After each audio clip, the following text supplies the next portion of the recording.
A small town is engulfed in chaos when a paramilitary group takes over, forcing a local sheriff to lead a civilian resistance. Welcome! The ultimate thriller is about to take you into a world of excitement, action, and edge-of-your-seat suspense in the story Crimson Dawn Uprising. The small town of Havenwood, nestled in a forgotten valley, was a picture of sleepy Americana, a peace that Sheriff Ethan Cole protected with a worn badge and a patient sigh. He was leaning against his patrol truck, sipping lukewarm coffee when the silence shattered. It wasn't the sound of a fender bender or a bar brawl, it was the synchronized, heavy thud of military transports hitting the asphalt of Main Street, followed by the metallic screech of doors sliding open. Ethan dropped his coffee. It hit the ground, spreading a dark stain like a blossoming wound. Black-clad figures, their faces hidden behind matte ballistic masks, spilled out, moving with terrifying, practiced efficiency. They bore no national insignia, only a stylized red V, the mark of the group later identified as the Crimson Dawn. Code 7, all units report. Ethan barked into his radio, but the airwaves were dead, replaced by a low, grating static. A figure, taller and broader than the rest, approached the courthouse steps where Ethan stood. This man, Commander Vance, wore no mask, his features sharp and cold, his eyes the color of slate. He carried an assault rifle casually slung across his chest. "Sheriff Cole," Vance said, his voice level, almost bored. Such a quaint title for a role soon to be obsolete. Ethan's hand instinctively went to the worn grip of his sidearm. His knuckles were white against the leather. "You're trespassing on county land. Identify yourself and your unit, now." Vance didn't smile, but a shadow of amusement crossed his face. "We are the future, Sheriff, and your county is now under new management." He gestured, and two masked soldiers flanked Ethan, their rifles trained on his chest. Ethan felt the breath catch in his throat. A surge of adrenaline followed by cold, immediate panic for the town. He looked over Vance's shoulder, seeing civilians, a baker, a teacher, an elderly couple being roughly corralled into the town square. "If you cooperate, no one needs to be hurt," Vance continued, stepping closer, his boots crunching on the coffee grounds. "Lay the weapon down, Sheriff. Your resistance died the moment we arrived." Ethan's eyes narrowed, not in anger, but in the calculated fury of a cornered animal. His face was rigid, his jaw clenched so tight he could feel his teeth ache. Cooperation meant surrender. He took a slow, deliberate breath, his gaze locked on Vance. He knew this fight couldn't be won here. He had to become a ghost. "You've made a mistake coming here," Ethan whispered, his voice raspy. Then, in a split second of explosive movement, he didn't draw the pistol, he threw the coffee mug shards directly into the nearest soldier's face, simultaneously diving hard toward the cover of his patrol truck. The air immediately filled with the roar of automatic fire. Ethan sprinted, the siren from his own disabled patrol truck wailing briefly before a burst of gunfire silenced it. He took refuge in the narrow alley behind the town's hardware store, his breath ragged, the metallic taste of fear sharp on his tongue. He was alive, but the town was locked down, and his badge meant nothing. He had to find others. He knew where the rational ones would go, the old, forgotten root cellar beneath the cynical mechanic Maria Mac Cullen's garage. Maria distrusted everyone, making her cellar the safest secret in Havenwood. When he reached the garage, he found the rear door ajar. He slipped inside, the smell of grease and burnt oil familiar and comforting amidst the terror. He found the lever disguised as a hydraulic jack handle and twisted. The heavy wooden door to the cellar hissed open. Maria was already there, huddled with three others. Doc Eli, the town's ancient, unflappable physician, Sarah, a young, terrified teacher, and Leo, the timid library clerk. Maria held a rusty pipe like a club, her dark eyes flashing with a mix of fury and fear. "Thought you were smarter than this, Sheriff," Maria hissed, her face smudged with dirt, her tone dripping with suspicion. "What took you so long?" Ethan ignored the barb, focusing on Doc Eli, who was applying a pressure bandage to Leo's forearm. "Status?" Doc Eli, his hand steady despite his age, looked up. His expression was grim, his typical cheer entirely absent. They set up checkpoints immediately. Leo saw them execute Mr. Henderson near the bridge. No questions, just shot him. Sarah whimpered, burying her face in her hands. Maria gripped the pipe tighter, her knuckles straining. Ethan felt a cold, paralyzing weight in his stomach, the confirmation that this wasn't an arrest or a protest. It was an invasion. "We need intel," Ethan said, pulling a tattered map of Havenwood from his jacket pocket and spreading it on a workbench. His voice was low, firm, trying to inject order into the chaos. "Maria, you know the sewer access points better than anyone. Doc, where's the old clinic supply cache?" Maria leaned in, her eyes momentarily losing their hostility, replaced by focused intensity. "The main sewer line runs right under the Crossroads Diner. It's their new command post, I bet. High ground, good comms." She pointed a grimy finger at the map. "All right," Ethan said, running a hand over his tired face. His expression was one of heavy responsibility. "We don't fight them head-on, not yet. We find their weakness. Maria, you're with me. We're going underground." The air in the sewer tunnel was thick with damp, mildew, and the low, muffled echo of boots pacing directly above them. Ethan and Maria were crouched beneath a grate beneath the floor of the occupied Crossroads Diner kitchen. Maria wiped sweat from her brow with the back of her hand. Her breathing was quick and shallow. "I hate this," she whispered, her voice tight, a rare sign of vulnerability. "Keep quiet," Ethan mouthed, his eyes scanning the narrow slits of light coming through the grate. He could hear the clatter of cutlery and the low murmur of soldiers taking a mandated break. Suddenly, a conversation drifted clearly through the grate, spoken by a soldier standing near their position. "They're rotating every 4 hours. Vance wants the network secure by midnight. We found the county power junction. It's clean." Another voice, deeper. "Good.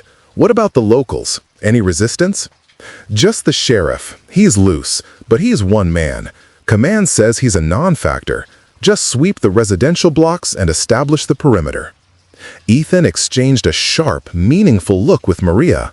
A non-factor. That was their advantage. Underestimation. Maria's eyes widened as she heard the next piece of information. They brought in 3 fuel trucks, parked them behind the water tower, enough to keep their generators running for a week minimum. Ethan carefully pulled a small, outdated digital camera from his tactical vest. "The generator site is our target," he whispered into Maria's ear. "If we hit their power, we blind them." Suddenly, the kitchen door swung open and the footsteps of Commander Vance entered the room. The existing soldiers immediately fell silent, rigid. Vance's voice cut through the silence, radiating authority and cool menace. "I want to know who let the sheriff escape. His capture was priority 1. He represents the old guard. Find him, or I'll use every 10th civilian in the square as an incentive." The chilling demand hung in the air. Maria, hearing the cold threat, instinctively clamped a hand over her mouth, her eyes squeezed shut, a single tear tracing a path through the grime on her cheek. Ethan reached out and squeezed her arm, a silent command for control. His face was a mask of furious concentration, his jaw muscle twitching rhythmically. After a few more tense minutes of Vance issuing orders about the perimeter lockdown, the footsteps receded. Ethan waited a full minute, listening only to the frantic thumping of Maria's heart before he moved. "We got the objective. Generator site. Let's go." Back in the cellar, the small group listened to the captured radio signal Maria had managed to patch through an old ham radio antenna. The signal was static-laced, but clear enough to broadcast Commander Vance's voice. Vance spoke with the polished cadence of a charismatic demagogue, his tone deceptively calm and reasonable. Citizens of Havenwood, we are not conquerors, we are liberators. Your government was weak, corrupt, and failed to protect your rights. The Crimson Dawn will restore order, security, and true self-reliance. Obey the curfew, surrender all communication devices, and you will be safe. Anyone who attempts to obstruct our mission will be met with the full, swift justice of the Dawn. Doc Eli shook his head, his brow furrowed in deep worry. He sounds educated, not just a thug with a gun. He believes in this nonsense. That makes him more dangerous, Ethan said, pacing the small space. He ran a hand through his hair, his frustration evident in his stiff posture. He's not looting the place, he's taking it over. He wants control, not chaos. Sarah, still visibly shaken but finding a sliver of resolve, asked, "What is the mission, Sheriff? What do they want with Havenwood?" Maria looked away, fidgeting with a frayed wire. "It's the refinery. The old rail yard leads directly to the regional pipeline terminus. They're using Havenwood as a staging point to hit the infrastructure. They don't care about us. We're just a bunker." Leo, usually too scared to speak, finally cleared his throat, his voice trembling but surprisingly steady. "We can't fight them, Sheriff. They have armored transports. We have a rusty pipe and a bad map." He looked at Ethan with pleading, wide eyes. "We should hide, wait for the National Guard. That's the logical choice." Ethan stopped pacing and looked directly at Leo. His eyes, usually soft with small-town fatigue, were now hardened with resolve. "Wait for what, Leo?" Ethan asked, his voice low but carrying immense weight. "The National Guard is a week away, assuming they even know we exist. By then, Vance will have locked down the whole region.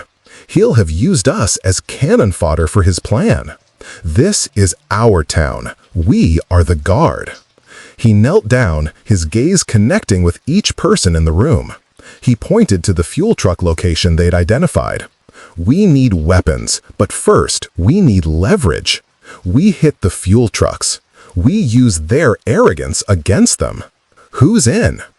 Maria was the first to answer, a slow, determined nod.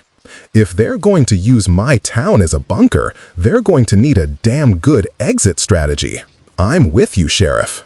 The mission was simple, but nerve-wracking. Retrieve the hidden medical kit Doc Eli had stashed in the abandoned town clinic before the curfew fully set in. Sarah, the most stealthy of the group, was chosen to go with Ethan. They moved through the darkened residential streets, sticking to the shadows and listening for the heavy, rhythmic beat of the Crimson Dawn patrols. Ethan gripped Sarah's shoulder, motioning her to freeze behind a juniper bush. A patrol of 3 soldiers was rounding the corner. One of them stopped, his laser sight dancing erratically across the pavement near their feet. Sarah pressed herself against the cold brick wall, her breath held tight. Her wide eyes met Ethan's. They were frantic, on the verge of tears. Ethan, however, was unnervingly calm. His entire body was tense, but his face was an expressionless mask of focus. His lips parted slightly as he strained to hear. He subtly pulled her closer, shielding her slightly with his body. The patrol leader spoke, his voice muffled by the mask. "Check the perimeter door on the clinic. Vance wants it sealed. No unauthorized movement." Ethan felt a sickening lurch. They were headed straight for their target. "Wait here," Ethan whispered, his hand drawing the small, silenced hunting knife he'd found in Maria's garage. Sarah grabbed his sleeve, her fingernails digging slightly into his forearm. "Don't, Ethan, there are 3 of them." Ethan looked back at her, his expression conveying an iron certainty. "I only need one, distraction." He gave her a final, reassuring squeeze on the wrist. "If I don't return in 5 minutes, you get out. Tell Maria the clinic is compromised." He faded into the blackness, using the sounds of the distant wind chimes and their own footsteps to mask his approach. As the first 2 soldiers reached the clinic door, Ethan burst from the shadow of an overgrown oak tree, throwing a thick canvas tarpaulin he'd ripped from a parked truck over the head of the 3rd trailing guard. A sharp, muffled grunt. Ethan hit the ground, driving his knee into the soldier's back, disabling him silently with a practiced chokehold. The two guards at the door immediately spun, weapons raised, confused by the sudden commotion. "What was that?" the leader shouted. "Check the corner," the second soldier yelled. Ethan, dragging the unconscious soldier into the shadows, used the brief moment of distraction to smash the window of a derelict car with the butt of his knife. Crash! The sound was sharp and loud in the night. The two remaining guards immediately sprinted toward the sound. Sarah, watching from the bush, felt a rush of cold, cleansing determination. She took the momentary break in attention, dashed to the clinic door, used the key Doc Eli had given her, and slipped inside, her heart hammering against her ribs like a trapped bird.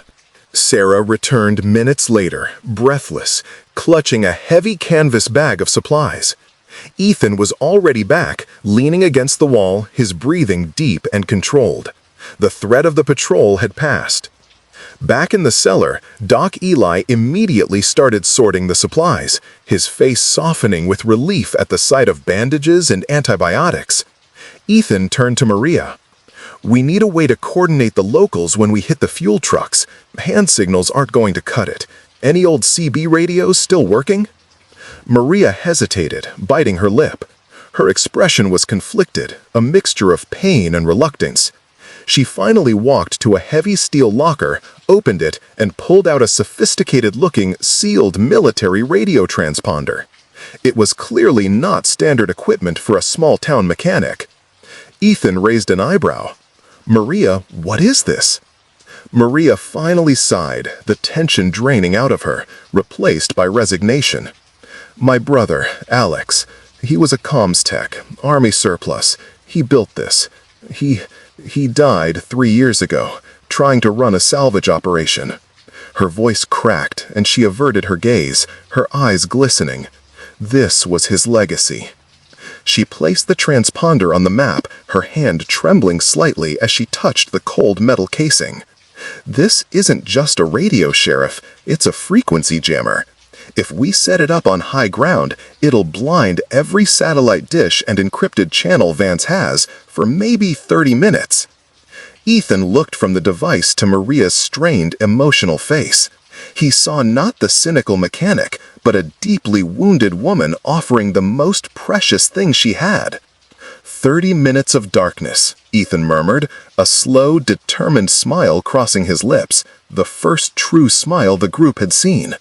"That's not a distraction, Maria. That's an advantage.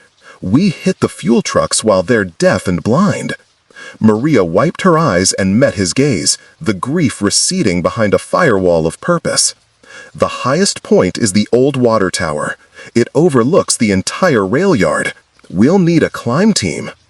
"Then we have a new mission," Ethan confirmed, his voice now sharp and decisive. "Maria, you run the jammer. Sarah, you secure the path to the tower. Doc, you keep the perimeter clear. Leo," he looked at the library clerk, who immediately tensed, "you man the radio and give the signal when the jammer goes up." The Crimson Dawn wasn't waiting. They were escalating their hunt. Ethan and Maria, preparing the jammer for transport, overheard frantic shouts from the street. They listened through the vents, their faces pressed against the cold metal. "We have a civilian resisting! Caught him near the old library! Bring him to the command post!" A moment later, they heard a sickening thud and a terrified cry. Maria looked at Ethan, her eyes wide with shock. "Leo," she whispered, her voice barely audible. "They caught Leo."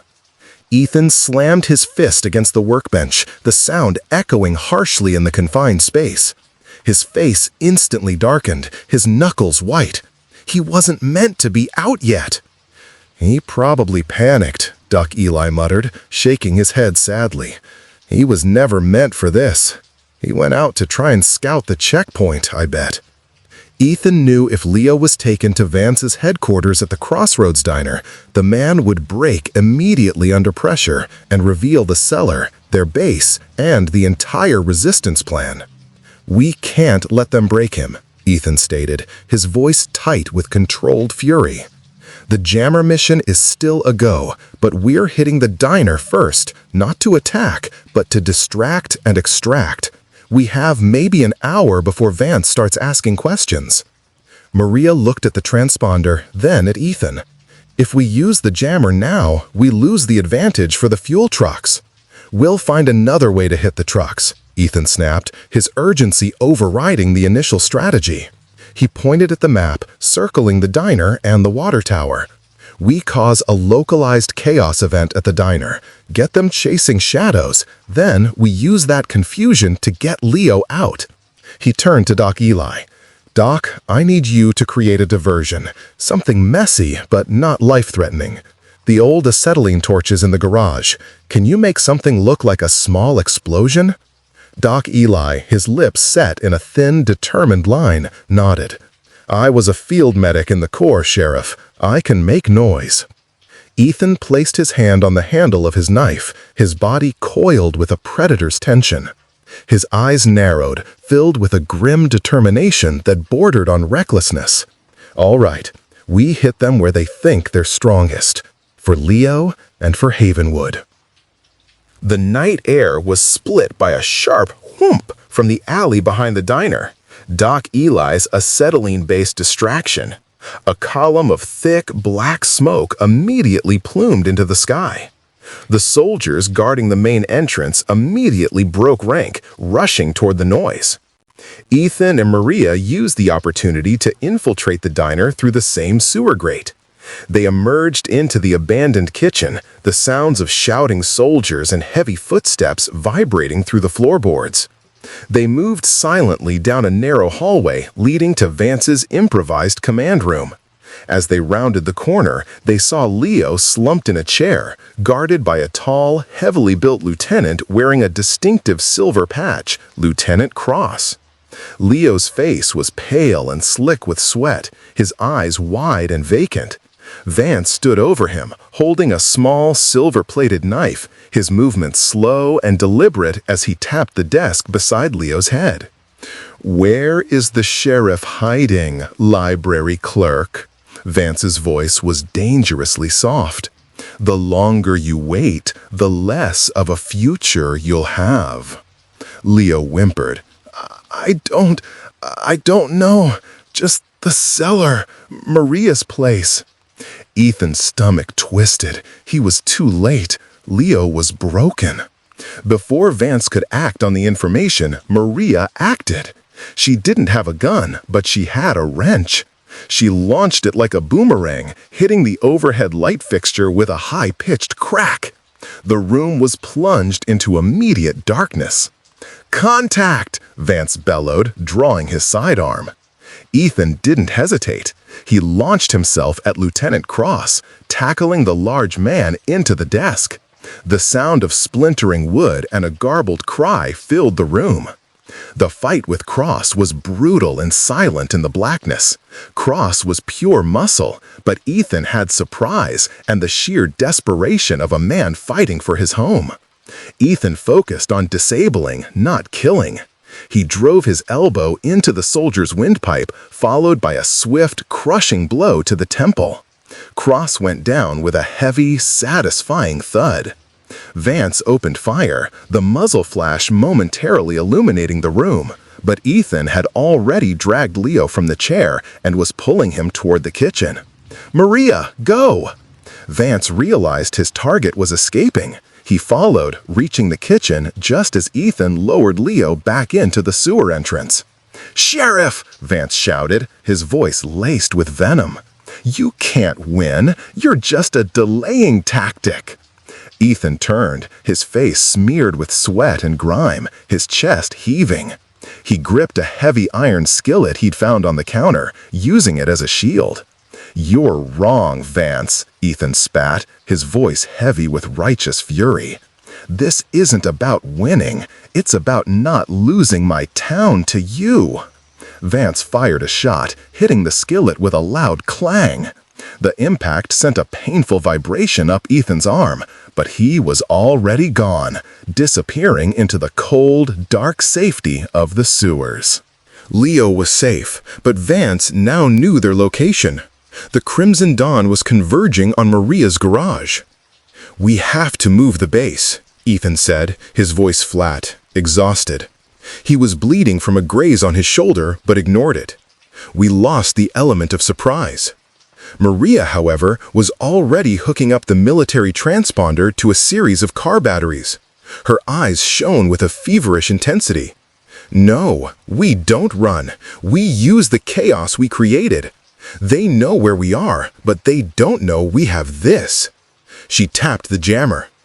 "The water tower. We plant this, they lose all encrypted contact, including their connection to the outside world. They'll panic. They'll fall back to the refinery, their primary target. We'll force their hand." The new rally point was the old, dilapidated clock tower in the abandoned town square, high ground and an excellent vantage point. Ethan, Maria, and Sarah successfully scaled the water tower. Maria, sweating profusely, attached the antenna and flipped the activation switch. Silence. Then, a low, pulsing, high-frequency hum that Ethan could feel vibrating in his teeth. Immediately, every Crimson Dawn soldier in the rail yard began shouting into their headsets, their voices strained and confused. Their encrypted comms were gone. Ethan watched the chaos from the clock tower. "It's working. They're disorganized." Vance, however, was not. Ethan saw him on the ground floor of the diner, directing his remaining men with frantic hand signals, his face contorted in a mask of frustrated rage. He immediately recognized the strategic move and looked up, scanning the high points of the town. His eyes fell on the water tower. "They're falling back to the refinery," Maria shouted, watching the convoys peel off the main road. "It's working, Ethan." Vance was already giving orders to a small squad. They weren't heading for the refinery, they were heading straight for the clock tower. Ethan gripped his rifle, the weight of the moment settling heavily on his shoulders. He looked at Maria and Sarah. They know we're forcing the issue. They're coming for the jammer. This is it. Our last stand until the rest of Havenwood wakes up. Maria nodded, her eyes fierce. Good. Let them come. The final battle was a desperate, chaotic street fight. Ethan and his allies used the high vantage of the clock tower and the cover of the dense urban center to pick off the incoming Crimson Dawn squad one by one. Ethan moved with the efficiency of a man fighting for the only thing he had left. He was taking risks, shouting commands to Maria and Sarah to suppress fire, his body aching, his lungs burning. Finally, only Commander Vance remained. He emerged from the cover of a burnt-out municipal bus, his weapon silent, dropped somewhere during the exchange. He was scratched, bleeding from a cut over his eye, but his composure was terrifyingly intact. He looked up at the clock tower, his gaze locking directly onto Ethan. "Sheriff Cole," Vance's voice echoed across the empty square, filled with cold disbelief and grudging respect. "A town full of sheep, and you are the only wolf." Ethan leaned over the balustrade, his own rifle trained on Vance's chest. "You should have stayed out of Havenwood, Vance." "And let the rot continue?" Vance spat the words out. His face was a picture of intense, fanatical certainty. "We are order, Cole. Your petty civilian life is nothing. Your resistance is a fluke." "It's not a fluke," Ethan yelled back, his voice raw with emotion. "It's home. It's people caring about each other. You don't know the difference between order and tyranny." Vance took a calculated step forward, reaching slowly into his jacket. "The difference, Sheriff, is that I still have the high ground." He pulled out a small metallic detonator. "I have contingency. If I don't take the refinery, no one does." Ethan's eyes widened in horror. The secondary payload. "You destroy that, you destroy half the town," Ethan shouted, his tone pleading, slipping from the hardened soldier to the desperate protector.